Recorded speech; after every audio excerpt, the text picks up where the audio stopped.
Welcome back, Fan-Fueled family. Today we're doing a sort of follow-up to last week's video on Darth Bane's lightsaber. Star Wars is no stranger to bizarre and outright overpowered items. Frick, which is so durable that a container made of it survived being on Alderaan when the planet was blown up by the Death Star for one. Or what about the Sun Crusher, which can fire torpedoes that make a star go supernova? Today, though, we're going to focus on what I feel is arguably the most overpowered, broken nonsense lightsaber crystal in all of Star Wars.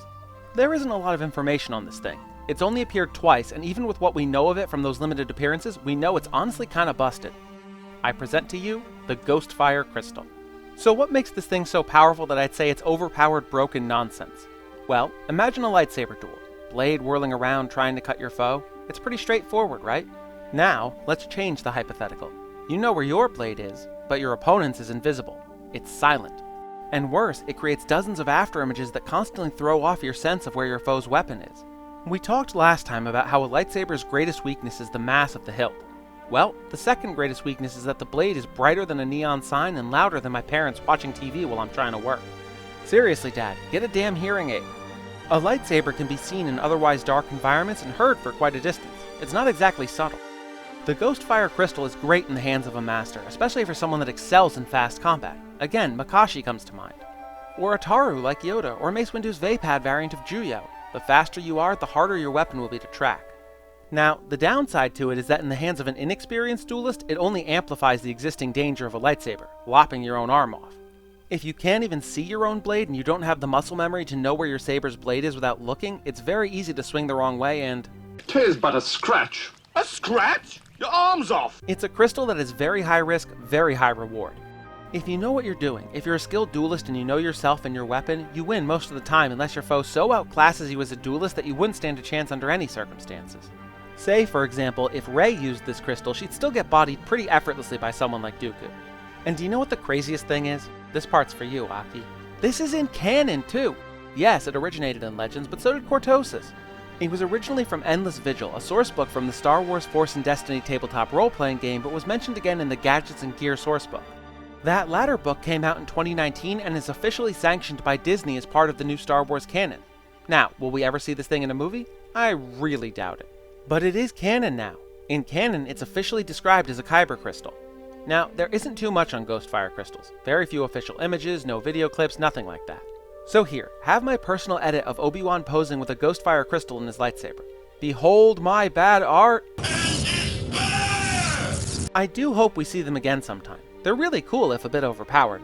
And I stand by my statement that if Dooku had this crystal and Darth Bane's lightsaber, he'd be able to take on Sidious. It wouldn't be easy, but I don't think he'd get murked like he would in most other cases. Remember, Dooku is the man that even Darth Plagueis was afraid of. He said of Dooku that if Sidious ever crossed blades with him, Sidious would die. Not might die, would die. And that if Dooku ever became the Jedi Grandmaster, the Sith Grand Plan would have to wait another few generations. People always sleep on Dooku. He's really pretty powerful, especially in the field of lightsaber dueling. And I know there's going to be at least one Sidious fan in the comments that leaves a rage-filled message calling me an idiot. All I have to say to you is... Good. Use your aggressive feelings, boy. Let the hate flow through you. On the video last Friday, Sam Rules 888 commented, "Creating openings? Isn't that what lightsabers are already supposed to do?"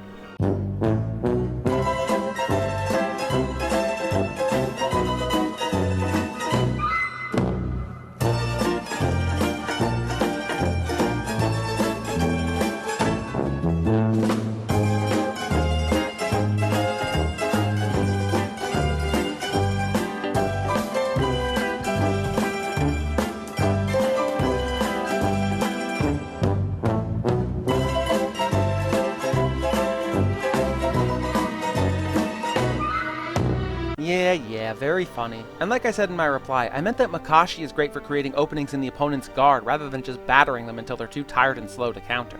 Thank you so much for watching. I know, another short video. Don't worry, I'm trying to get back on my feet for a longer video. But I have a ton of stuff to watch on the channel, so go back, see if there's anything you missed. Every bit of support you give helps the channel, and me, immensely. By liking, commenting, subscribing, and sharing my videos with others, you help make it possible for me to keep bringing you content. I also love taking topic requests, so if you've got something you want to learn about that nobody is talking about, let me know. If you want to see last week's video discussing Bane's lightsaber, click here. Or click here for my top 7 James Bond title themes. Thank you again so much for watching, and I'll see you in the next one.